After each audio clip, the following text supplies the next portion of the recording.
अस्सलाम वालेकुम। आज का जो हमारा टॉपिक है वो method for evaluating the limits at infinity है। यानी अगर हमारे पास x जो है, जो वेरिएबल है, वो इन्फिनिटी को अप्रोच कर रहा है तो फंक्शन हमारे पास गिवन जो फंक्शन होगा वो कहाँ, उसकी जो वैल्यू है वो क्या आएगी या उसकी वैल्यू वो किस लिमिट को अप्रोच करेगा, वो हमने फाइंड आउट करना। इससे पहले जो हम टॉपिक पढ़े थे उसमें हमने पढ़ लिया था कि अगर हमारे पास 1/x वाला फंक्शन हो और उस पर हमारे पास लिमिट पॉजिटिव या नेगेटिव इन्फिनिटी पर, दोनों पर हमारे पास जो आंसर होता है 1/x वो अप्रोच करता है 0 को। जैसे हमारे पास यहाँ पे x to raise power p, यानी जो वेरिएबल है जो इन्फिनिटी को अप्रोच कर रहा है वो डिनोमिनेटर में, चाहे पॉजिटिव इन्फिनिटी है या नेगेटिव इन्फिनिटी, दोनों पे हमारे पास जो आंसर है वो इक्वल टू 0 आ रहा है।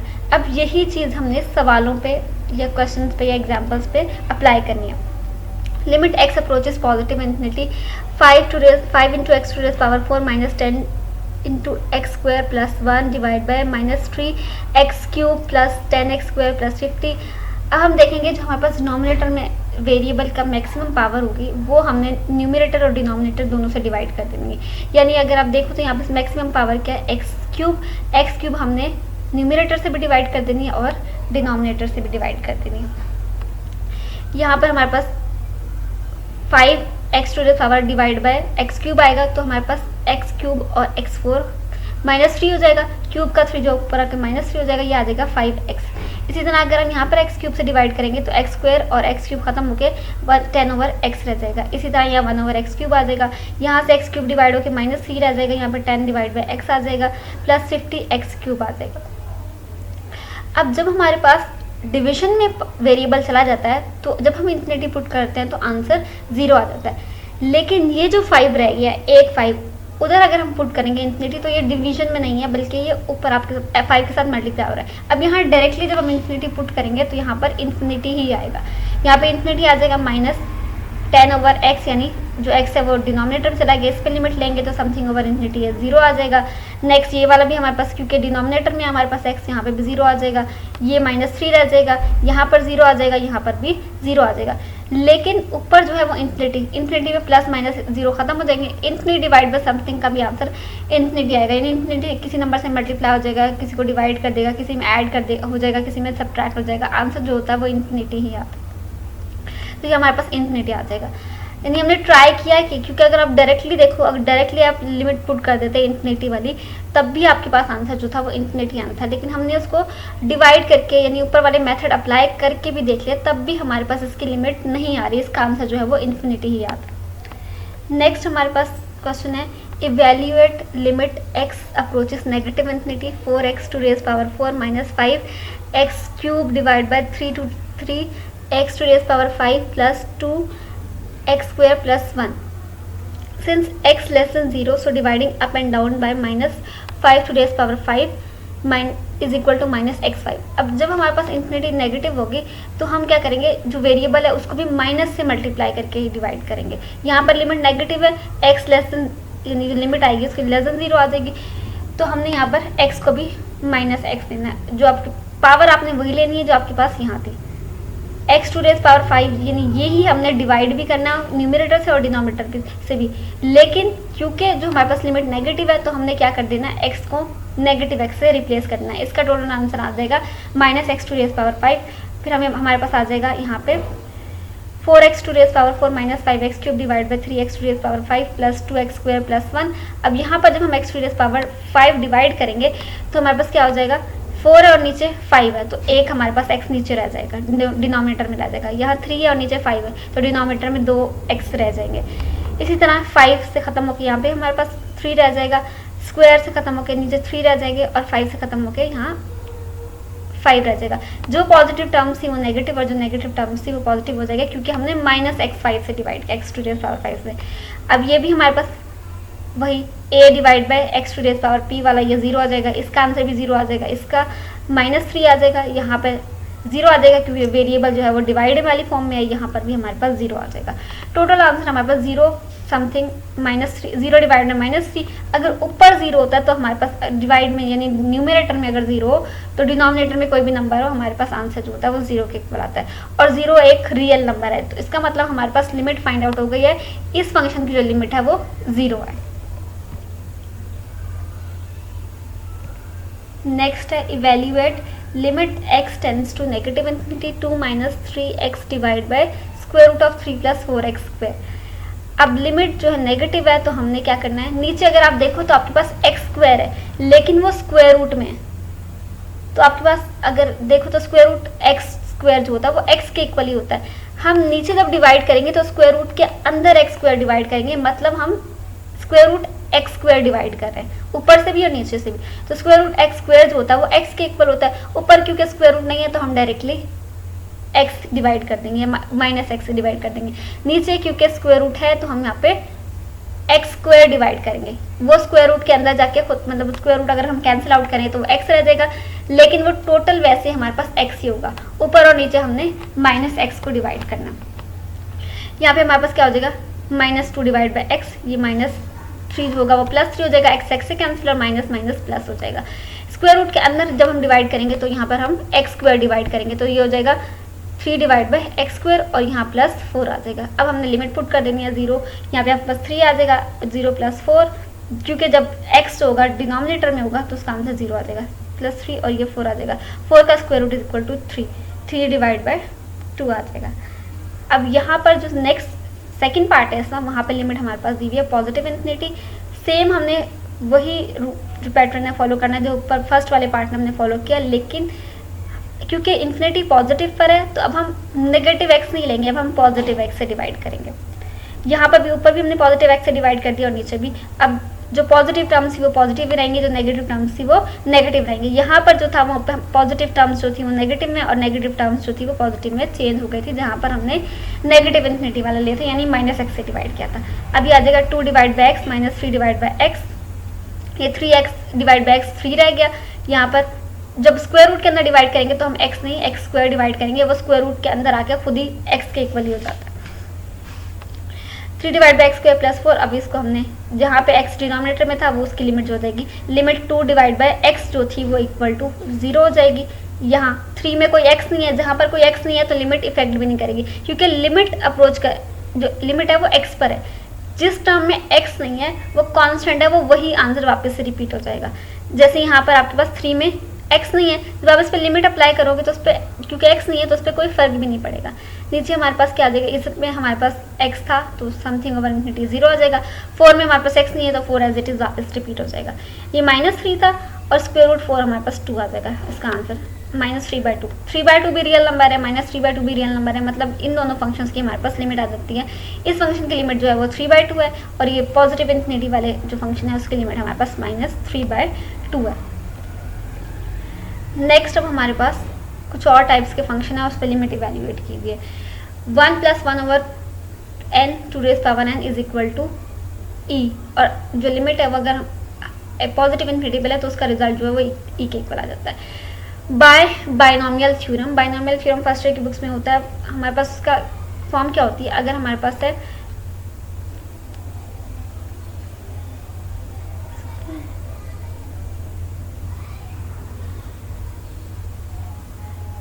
फॉर्म है हमारे पास for example 1 + 1/n to raise power n है। यहाँ पे हम समझ ले अगर हमारे पास a + b to raise power n है तो हमारे पास कॉम्बिनेशन चल जाता है n, जो भी n जो पावर n हो। जैसे फॉर एग्जाम्पल 5 हो तो हम लिखेंगे 5 कॉम्बिनेशन 0, 5 कॉम्बिनेशन 1, 5 कॉम्बिनेशन 2, 5 कॉम्बिनेशन 3। ये जो n0 ब्रैकेट में लिखा हुआ है कॉम्बिनेशन होता है, तो ये हम कॉम्बिनेशन वाली फॉर्म में लिखते हैं। जो फर्स्ट वाला नंबर होता है वो मैक्सिमम पावर से स्टार्ट करके उसकी पावर डिक्रीज करते जाते हैं, और जो सेकंड वाला नंबर होता है वो हमने उसकी पावर इंक्रीज करनी होती है। फर्स्ट वाले नंबर की पावर मैक्सिमम से 0 पे जाती है और सेकंड वाली जो होती है उसकी पावर 0 से मैक्सिमम की तरफ आती है। अब हमारे पास ये दो नंबर्स है 1 और 1 + 1/n है और उसकी पावर जो है वो n है। तो हमारे पास क्या होगा, 7 कॉम्बिनेशन मल्टीप्लाई होते जाएंगे और जो वेरिएबल्स हैं उनकी पावर एक की इंक्रीज और एक की डिक्रीज होती जाएगी। जैसे हमारे पास यहाँ पे n पावर है तो ये n कॉम्बिनेशन 0 आ जाएगा। यहाँ आ जाएगा 1 की पावर मैक्सिमम पावर जो है वो n है, 1 की पावर n और 1/n की पावर 0 प्लस n कॉम्बिनेशन 1 की पावर जो है वो n से 1 कम हो गई और 1/n की पावर 0 से 1 हो गई। n कॉम्बिनेशन 2 n की पावर n-1 से n-2 यानी डिक्रीज हो गई और जो 1/n है उसका स्क्वायर आ गया। इस तरह से ये हमारे पास कंटिन्यू होता जाता है। n0 जो होता है वो इक्वल टू 1 होता है, n0 जो होता है वो इक्वल टू 1 होता है। और इसी तरह जो लास्ट वाला होता है हमारे पास n कॉम्बिनेशन जो n से होता है वो हमारे पास 1 के इक्वल होता है। n1 जो होता है वो इक्वल टू n कॉम्बिनेशन 1 जो होता है वो इक्वल टू n होता है। n कॉम्बिनेशन 2 जो होता है वो इसके इक्वल होता है n into n minus 1 divide by 2 factorial. Next होता है 3, तो हमारे पास हो जाता है n into n minus 1 into n minus 2 divide by 3 factorial. इसी तरह नेक्स्ट होगा तो क्या हो जाएगा n into n minus 1 n minus 2 n minus 3 divide by 4 factorial. इस तरह ये कंटिन्यू होता रहता है। अब यहाँ पे हमारे पास 4 टर्म्स तक लिया हुआ है। अब यहाँ से हमारे पास आ जाएगा NC0, वो 1 के इक्वल है, वो लिखा नहीं है यहाँ पे, लेकिन वो 1 के इक्वल यहाँ पे है। सेकंड में हमारे पास क्या है 1 की पावर n है, 1 की पावर n जो भी होगा वो आंसर जो होता है वो 1 के इक्वल होता है। 1 की कोई भी पावर हो आंसर 1 के इक्वल होता है। 1/n 0, तो ये भी किसके इक्वल होगा, किसी भी चीज़ की पावर 0 तो टोटल 1 के इक्वल होता है। ये भी 1 है, ये भी 1 है और ये भी 1 है, तो टोटल आंसर किसके इक्वल आ गया, 1 के इक्वल आ गया। सेकेंड जो है वो हमारे पास क्या है n combination 1 to raise power n minus 1 और 1/n। n कॉम्बिनेशन 1 मैंने आपको बताया था इसका आंसर जो होता है वो n के इक्वल होता है। n की कोई भी पावर हो 1 के इक्वल होता है, यानी n और 1 मल्टीप्लाई के टोटल हो गया n। तो यहाँ पर इन्होंने n लिख दिया और साथ ये 1/n एज इट इज लिख दिया। प्लस NC2 जो होता है वो हमारे पास होता है n into n minus 1 divide by 2 factorial. ये फॉर्मूला लिख दिया। 1 की कुछ भी पावर हो 1 हो उसको लिखा ही नहीं है वहाँ पे, वो मल्टीप्लाई कर दिया है इसके साथ फैक्टर के साथ, बाकी रह गया 1/n²। थर्ड में हमारे पास क्या होता है NC3 जो होता है वो n into n minus 1 n minus 2 factorial divide by n minus 2 और डिवाइड बाई 3 फैक्टोरियल आ गया। नेक्स्ट होगा उसके बाद 1 to raise power n minus 3 होगा और 1 की वही कोई भी पावर हो आंसर 1 होता है वो मल्टीप्लाई होकर यही रह जाएगा। बाकी 1 divide by n to raise power 3 आएगा। यहाँ तक मैंने लिख लिया प्लस। अब ये 1 था n इंटू 1/n, इसका आंसर भी 1 के इक्वल आ गया। 2 फैक्टोरियल अलग निकाल लिया, इसको मल्टीप्लाई करें तो n और n क्या हो जाता है मल्टीप्लाई होकर n² हो जाता है। n को अगर हम 1 से मल्टीप्लाई करें तो n आ जाएगा। इसका टोटल आंसर क्या है n² माइनस n। और इस वाले का क्या आंसर हो जाएगा 1 का स्क्वायर 1 और n का स्क्वायर n²। तो इस वाले से अगर n² को हम डिवाइड करें तो क्या आंसर आ जाएगा n² से डिवाइड होकर 1 आ जाएगा और माइनस n जो है वो n² से डिवाइड होकर ऊपर n है और नीचे क्या है n²। कैंसिल आउट, नीचे एक n कैंसिल हो जाएगा, बाकी बचेगा 1/n plus 1/3 factorial as it is आ गया। अब ये क्या बन गया वापस से n² माइनस n और ये n माइनस 2, इन दोनों को मल्टीप्लाई कर लिया, इसको n² से डिवाइड, क्योंकि यहाँ पर n² बनेगा तो एक n² ले लिया और एक n ले लिया, टोटल n³ बनेगा ना, तो एक जगह उन्होंने n² कर लिया और एक जगह कर लिया n² को n² माइनस n से डिवाइड कर लिया और एक जो n बचा उसको n माइनस 2 से डिवाइड कर लिया। जब n इंटू n माइनस 1 को n² से डिवाइड किया तो वही वापस से आंसर आ जाएगा 1 माइनस 1/n, और जो एक क्यूब में से एक n बच गया तो उसको n माइनस 2 से डिवाइड कर दिया, तो n डिवाइड बाई n तो ये 1 आ जाएगा, 2 डिवाइड बाई n तो n/2 आ जाएगा। और हमें पता है अगर 1/x और x इन्फिनिटी को अप्रोच कराओ तो आंसर जो होता है वो इक्वल टू 0 होता है। अब इस पर इसकी लिमिट लेनी ना हमने पॉजिटिव इन्फिनिटी पे, तो हम क्या करेंगे इस पर लिमिट अप्लाई कर लेंगे। जब लिमिट अप्लाई की तो हमारे पास जब वेरिएबल क्योंकि n है तो 1/n जो n डिनोमिनेटर में है वहाँ पर हमारे पास लिमिट है वो 0 के इक्वल आ जाएगी। जहाँ पर n नहीं है उस पर लिमिट इफेक्ट ही नहीं करेगी, क्योंकि हमने लिमिट लेनी है n पे। 1 में n कुछ नहीं है, इसमें भी n नहीं है, ये एज इट इज आ जाएगा।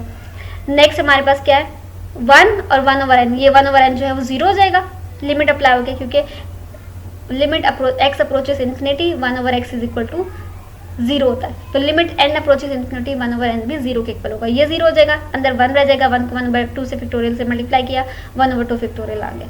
इसी तरह इसका आंसर भी हमारे पास क्या हो जाएगा 0 और 2/n का आंसर भी जो हो जाएगा वो 0। 1/3 फैक्टोरियल, यहाँ भी 1 रह जाएगा, यहाँ भी तीनों को मल्टीप्लाई किया तो 3 फैक्टोरियल आ गया। नेक्स्ट में 4 फैक्टोरियल आ जाएगा, उससे नेक्स्ट में 5 फैक्टोरियल आ जाएगा। अब 2 फैक्टोरियल जो होता है का मतलब होता है 1 मल्टीप्लाई 2, 3 फैक्टोरियल का मतलब होता है 1 मल्टीप्लाई 2 मल्टीप्लाई 3, 4 फैक्टोरियल का मतलब होता है 1 मल्टीप्लाई 2 मल्टीप्लाई 3 मल्टीप्लाई 4, 5 फैक्टोरियल का मतलब 1 multiply 2 multiply 3 multiply 4 multiply 5 factorial. आपने फाइंड आउट या तो आप डायरेक्ट कैलकुलेटर से फाइंड आउट कर लो 1 डिवाइड बाई 2 फैक्टोरियल, या आप प्रोडक्ट करके आंसर निकाल के उसको 1 से डिवाइड कर लो। जैसे 2 फैक्टोरियल तो 2 ही होगा, 2 1 2 ही होता है। 3 फैक्टोरियल क्या होता है 1 मल्टीप्लाई 2 मल्टीप्लाई 3, तो उसका टोटल आंसर आ जाएगा 6।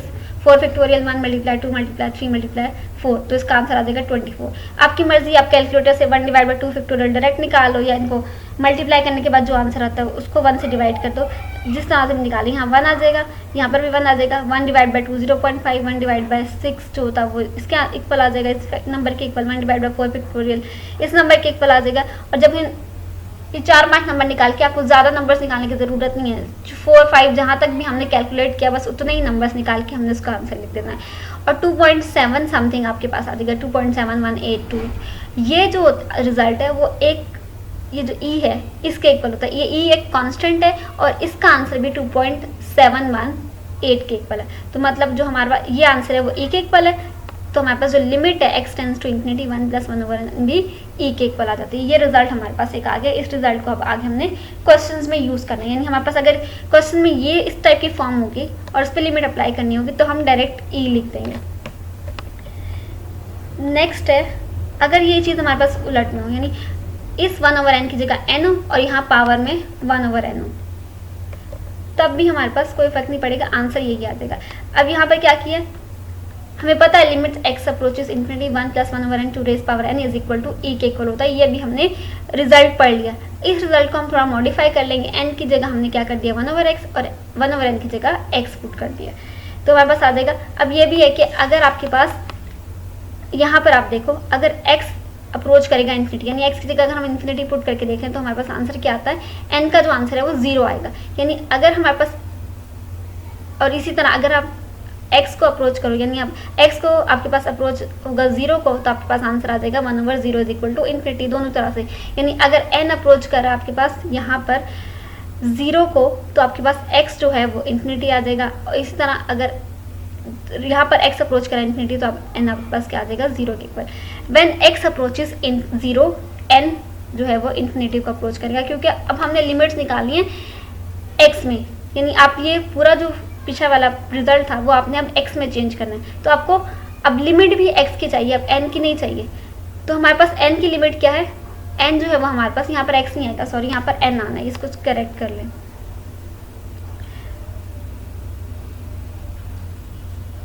यहाँ पर आपके पास आएगा n। जब आपके पास n अप्रोच करता है इन्फिनिटी को, तो आपके पास x किसको अप्रोच करेगा, क्योंकि आप बाकी सारा फंक्शन भी अगर x में चेंज करो तो आपको लिमिट भी x में चेंज करनी पड़ेगी। रिलेशन क्या है, n is equal to 1/x। अगर आप n या x जो है वो 1/, इस तरह भी कर सकते हैं, x इधर चला जाएगा, क्योंकि हमने वैल्यू x की निकालनी है तो हम इसको इस तरह वाली फॉर्म में लिखेंगे। अगर n आपके पास इन्फिनिटी के इक्वल है तो x किसके होगा, 1/∞ इज इक्वल टू 0। यानी जब x अप्रोच करेगा, n अप्रोच करेगा इन्फिनिटी को, तो x अप्रोच करेगा 0।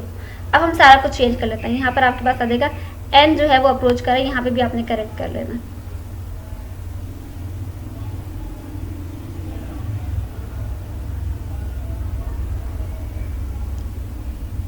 n अगर आपके पास इन्फिनिटी को अप्रोच कर रहा है तो x अप्रोच कर रहा है 0 को, 1 की जगह 1 ही आएगा, 1/n की जगह x आ जाएगा और n की जगह 1/x आ जाएगा। अगर इसका आंसर e है तो आपके पास इस रिजल्ट का आंसर भी e होगा, क्योंकि आप रिप्लेसमेंट ही कर रहे हो। अब replacement left hand side change हो रहा है, राइट हैंड साइड आपके पास एज इट इज वही कांस्टेंट ही आएगा। नेक्स्ट हमारे पास एक और रिजल्ट है, a2 raise power x - 1 divide by x is equal to log of base e into A. यानी हमारे पास लॉग ऑफ बेस ई जो होता है वो ln होता है। अगर आप कैलकुलेटर पे देखो नेचुरल लॉग होता है, उसके लिए ln की वैल्यू होती है, या तो हम लॉग ऑफ बेस ई लिख देते हैं उसको, या ln लिख देते हैं। इसको हमने इस लिमिट को हमने इसके इक्वल प्रूव करना है। यहाँ पर हमारे पास दिया हुआ a2 रेज पावर x - 1, इसको हम ले लेंगे इक्वल टू y। अब a2 रेज पावर x यानी हमने x की वैल्यू निकाली है, उस x की वैल्यू निकालने के लिए हम इसको थोड़ा लेफ्ट साइड को राइट हैंड साइड पे शिफ्ट करके और लॉग लेके हम वहाँ से x की वैल्यू फाइंड आउट कर लेंगे। इसको अगर हमने y लिया, ये जाके इधर प्लस हो जाएगा, 1 + y आ जाएगा। अब a2 रेज पावर x है, यानी अगर आपको ख़त्म करना होता है e टू e को, तो आप क्या करते हो, लॉग ऑफ बेस e और एक्सपोनेंट आपके पास खत्म हो जाता है। इसी तरह जब आपको a2 रेज पावर x खत्म करना होता है तो आपको लॉग ऑफ बेस a लेना होगा। तो हम लेफ्ट हैंड साइड पे भी लॉग ऑफ बेस a ले लेंगे और राइट हैंड साइड पे भी लॉग ऑफ बेस a लेंगे। लॉग ऑफ बेस a और जो a है वो खत्म होके एक मतलब जो आपस में एक दूसरे को इफेक्ट और कैंसिल करके बाकी जो आपके पास बचेगा वो x रह जाएगा। इसी तरह राइट हैंड साइड पे तो उस तरह का कुछ भी नहीं है ना जो कैंसिल आउट हो जाता है या खत्म हो जाता है, तो हमारे पास लॉग ऑफ बेस a रह जाएगा और वो 1/i जो उसका बन जाएगा आपके पास log of base a of 1/1 + y। अब A to raise power X minus one था वो इक्वल टू वाई था, और x जो था वो log of base a of 1 plus y जो फंक्शन है। इस y को हम नीचे आके डिवाइड कर सकते हैं, यानी अगर हमारे पास ऊपर हो रहा तो यानी a divide by b divide by c वाली फॉर्म में जा सकता है, यानी इसको हम थर्ड वाली डिग्री में ले जा सकते हैं। अगर आप इसको वैसे भी देखना चाहें तो आपके पास y डिवाइड बाई 1/x है, तो इसको हम जाके थर्ड डिग्री में शिफ्ट कर सकते हैं। ये y है वो नीचे जाके सेकंड वाले से डिवाइड नहीं होगा, वो थर्ड वाले स्टेप में जाएगा। तो यहाँ पे हम लिख देंगे 1/, क्योंकि यहाँ पे 1 समझ ले, यहाँ पे 1 है, इसको 1 से जाके हमने y को डिवाइड कर लिया, वो थर्ड स्टेप में चला गया।